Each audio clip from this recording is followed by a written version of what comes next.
మాటను మనం ధ్యానం చేద్దాం. యోహాను సువార్త 19వ అధ్యాయము 26-27 వచనములు. యేసు తన తల్లియు తాను ప్రేమించే శిష్యుని దగ్గర నిలుచుండట చూచి, అమ్మా, ఇదిగో నీ కుమారుడు అని తన తల్లితో చెప్పాను. తర్వాత శిష్యుని చూచి, ఇదిగో నీ తల్లి అని చెప్పాను. ఆ గడియ నుండి ఆ శిష్యుడు ఆమెను తన ఇంట చేర్చుకొనెను. దేవుని నామమున స్తుతి కలుగును గాక. హల్లెలూయా. ఇది ఒక గొప్ప బాధ్యత, భాగ్యము, బాధ్యత, భాగ్యము, బాధ్యత. ఇది ఒక ఆదరణ మాట, ఇది ఒక ఆదరణ మాట. ఈ మాట చాలా మందికి నచ్చదు.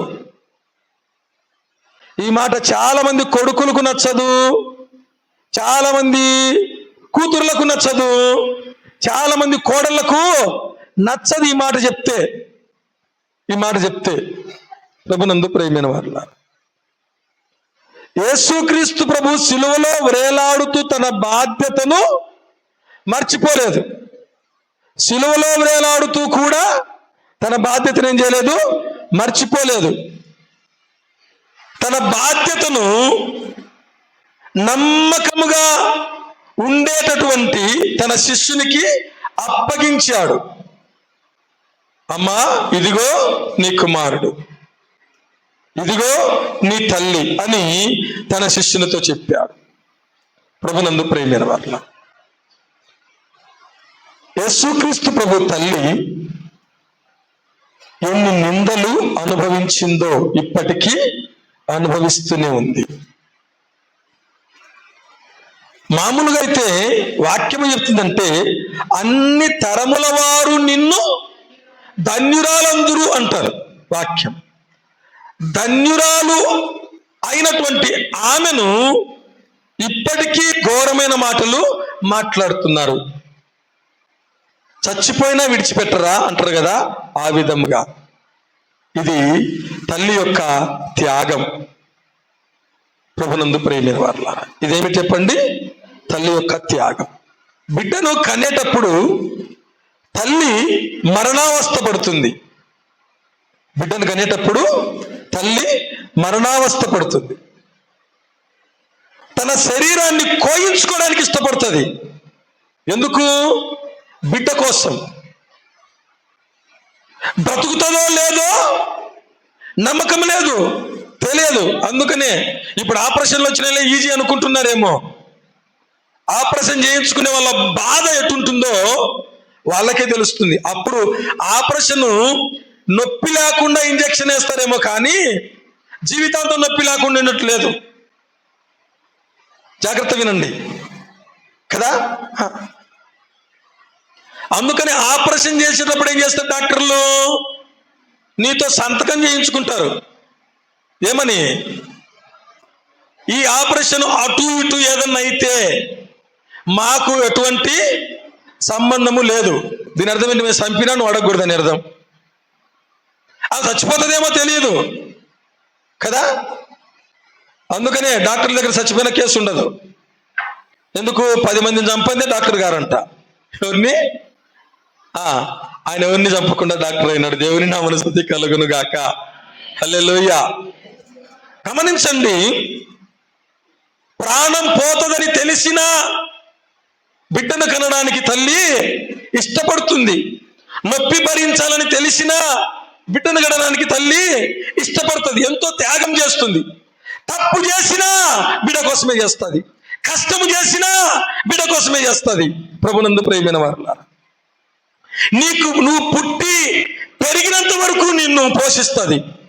నీకు పుట్టిన వారిని కూడా చేరదీస్తుంది. వారికి ఏం చేస్తుంది? వారి మంచి చెడ్డలు చూస్తుంది, వారి మూత్రం ఎత్తుతుంది, వారిని ఎత్తుకుంటుంది, ముద్దు పెట్టుకుంటుంది. ఎంతో నిన్నెంతగా చూసుకునిందో నీకు పుట్టిన వారిని నీకంటే అంత ప్రేమగా చూస్తుంది. ఇటువంటి తల్లిని విడిచిపెట్టడానికి నీకెలాగూ మనస్సు వస్తుంది, దుర్మార్గుడైనటువంటి కుమారుడా అని అన్నాడు ఒక వ్యక్తి. ఆమె ముదిమి యందు ఆమెను నిర్లక్ష్యం చేయకమని వాక్యం చెబుతుంది. ఆమె ముదిమి యందు ఆమెను, సామెతల గ్రంథం చూడండి, పరిశుద్ధ గ్రంథము నుండి సామెతల గ్రంథం 23వ అధ్యాయము 22వ వచనం. నిన్ను కనిన నీ తండ్రి ఉపదేశము అంగీకరించుము, నీ తల్లి ముదిమియందు ఆమెను నిర్లక్ష్యము చేయకుము. దేవుని నామన స్తుతి కలుగును గాక. తండ్రి ఉపదేశము నువ్వు మరువద్దు, తల్లిని నిర్లక్ష్యము చెయ్యొద్దు. ప్రభునందు ప్రియమైన వారులారా, జాగ్రత్త వినాలి. వారు ముసలి వాళ్ళైనా కూడా దేనికోసం ఆశించేటటువంటి వారు? పెన్షన్ల కోసం. రాజశేఖరన్న చెప్పాల, విఆర్ఓ గారు పెన్షన్ ఎప్పుడు ఇస్తారు సార్ అంటారంట. ఎందుకు? కొడుకు ఫోన్ చేస్తాడంట పెన్షన్ కోసం. ఎవరు ఫోన్ చేయాలా? ఆమె ఫోన్ చేయాలి. మా అమ్మున్నంత వరకు నాకేం భయం లేని వాళ్ళు ఉండరు. మా అమ్మున్నంత వరకు నీకు సిగ్గులే, నేనున్నంత వరకు మా అమ్మకు భయంలే అనేటట్టుండాలి నువ్వు. ఎట్లా చెప్పండి? నేనున్నంత వరకు మా అమ్మకేం భయంలే అనేటట్టు ఉండాలి. అట్లా మా అమ్మున్నంత వరకు నాకేం భయంలే అంటే, పుట్టి పెరిగి చచ్చినంత వరకు నువ్వేం చేస్తావు? ఆమెనే పిక్క తింటా ఉంటావు, ఇంకా పిక్క తింటా ఉంటావు. భద్రం, జాగ్రత్త.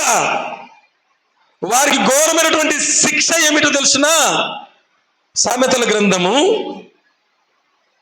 30వ అధ్యాయము, సామెతల గ్రంథం 30వ అధ్యాయం 17వ వచనం. తండ్రిని అపహసించి తల్లి మాట విననొల్లని వాని కన్నులు లోయ కాకులు పీకును. ఇది శిక్ష, ఇది శాపం. ఏ కాకులు అంటాయి?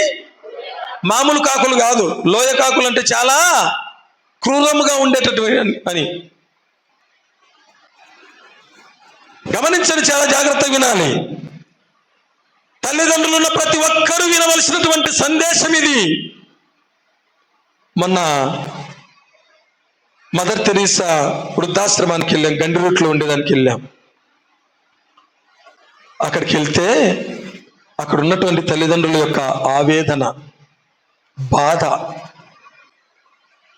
ఒక ఆమెను వదిలిపెట్టాలని పోతే వీళ్ళు అంటున్నారు, ఏమన్నా తెలిసినా, మేము వారానికి 10 రోజులకు ఒకసారి వచ్చి బట్టలు తిగిచ్చిపోతాము అంటున్నారు అన్నమాట. ఎవరు? కుమారుడు కోడలు వాళ్ళు. ఆన్న ముస్లామకు మండింది. ఒక ఆమెకు ఏమన్నదంటే, ఇంటికాడు ఉంటేనే చూసుకోలే, వీటికొచ్చే బట్టలు ఉతికి చేస్తారంట. మాకున్నారు కొడుకులు, కోడళ్ళు ఉన్నారు, మా బతుకులు చూడెట్టున్నాయో. ప్రేమైన వారులారా, ఎంత దుర్మార్గము. కోడలు చూడదు, ఎవరు చూడరు? కోడలు చూడదు. కోడళ్ళు కళ్ళా, నిన్ను కనలేదా? ఎవరిని? నిన్ను కనలేదా?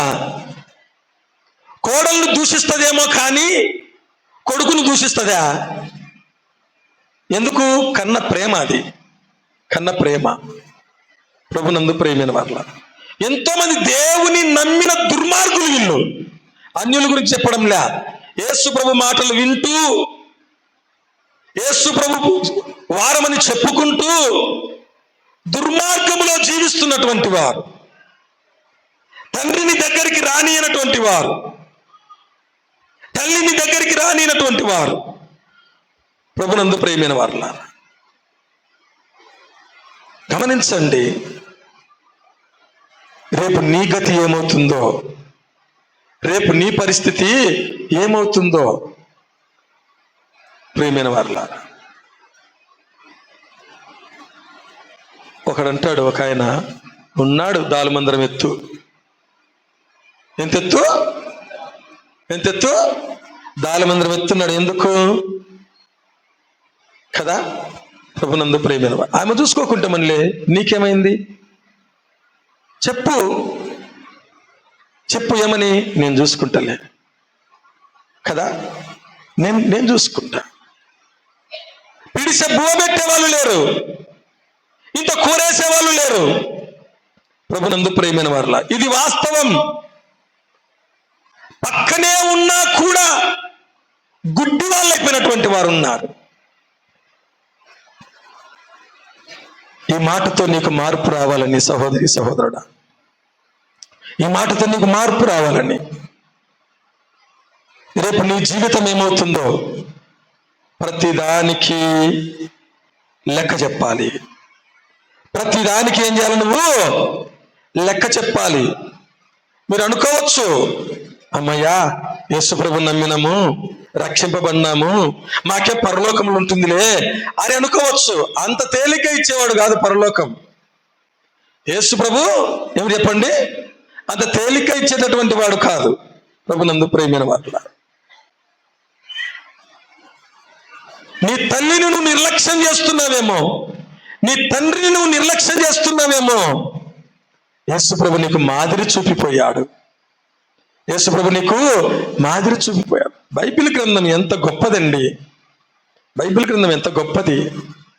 ప్రభునందు ప్రియమైన వారులారా, యాకోబు చనిపోతే యోసేపు ఎంగలార్చిన విధానం, వాళ్ళు ఏమన్నారు తెలిసినా?